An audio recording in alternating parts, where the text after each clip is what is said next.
महाराष्ट्राची जीवनवाहिनी असलेली एसटी कधी काळी अडचणीत होती. खर्चाचा भार वाढत होता आणि सामान्य माणसाचं जीवन अधिक कठीण होत चाललं होतं. मात्र देवाभाऊंच्या सूक्ष्म दृष्टिकोनातून आले देवेंद्र नीतीचे उपाय.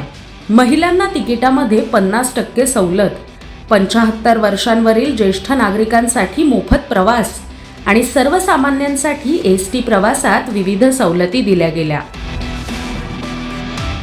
या सगळ्याचा परिणाम म्हणजे पहिल्यांदाच एसटीने ऑगस्ट महिन्यात तब्बल 16,86,00,000 रुपयांचा नफा कमवला.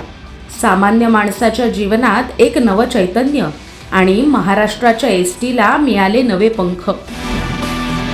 हे सगळं शक्य केलं देवाभाऊंच्या सक्षम नेतृत्वाने.